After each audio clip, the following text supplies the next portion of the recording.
que é atinente à justiça do trabalho, caberá a quem? Ao juiz de direito. Esse juiz de direito estará investido na jurisdição trabalhista, de forma residual, certo? Mas, nesse caso, esse juiz de direito, gente, lembre, ele está somente o quê? Quebrando o galho, tanto que eventual recurso contra a sua decisão será julgado pelo Tribunal Regional do Trabalho da respectiva região. Ok? Bom, lembre também dos órgãos auxiliares da Justiça do Trabalho, que são quais, gente?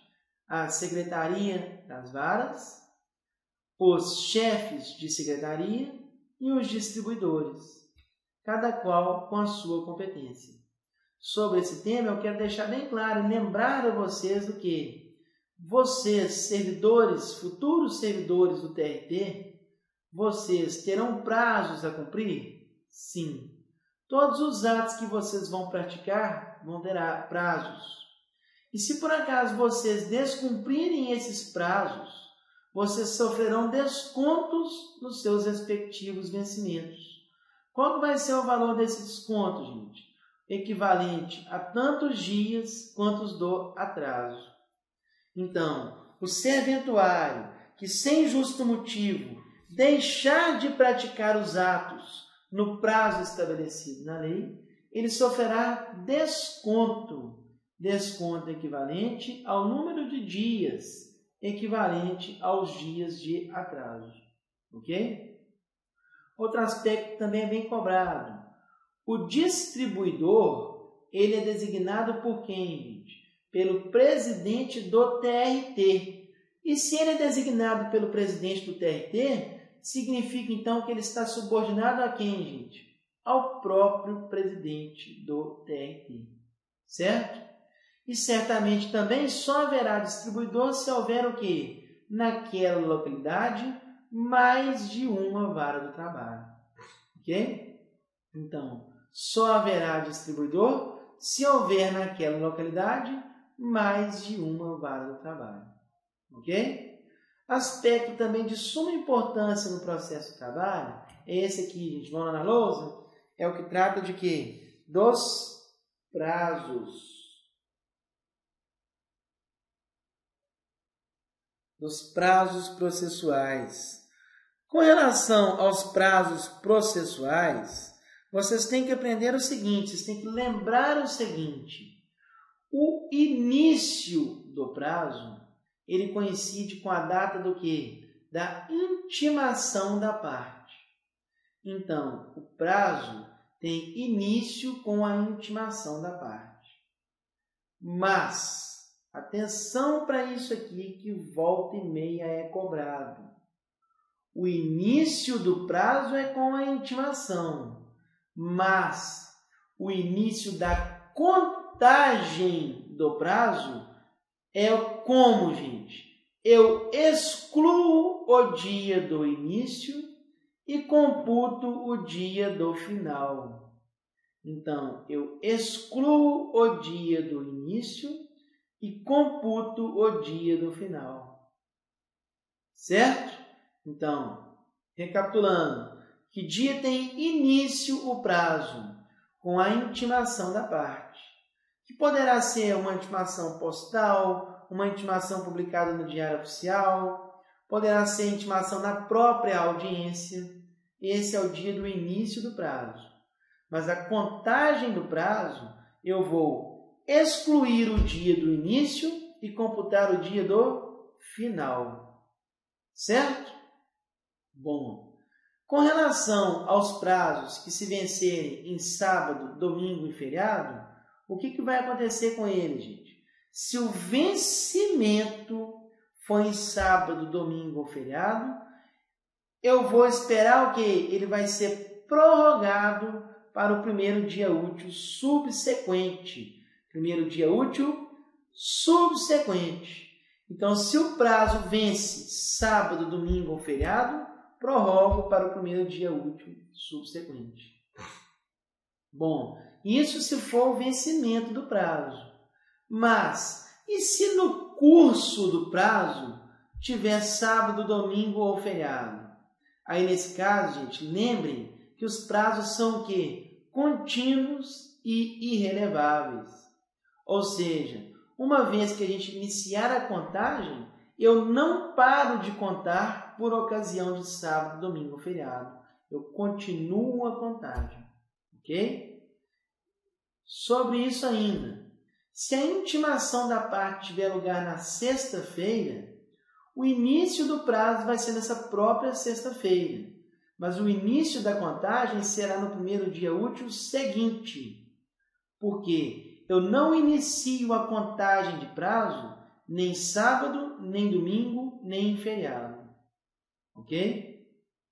E ainda, se por acaso a parte for intimada no sábado, pode ter intimação ao sábado, gente? Pode. Se a parte for intimada no sábado, o que vai acontecer, gente? O início do prazo não será no sábado. O início do prazo será quando? O início do prazo será no primeiro dia útil que se seguir.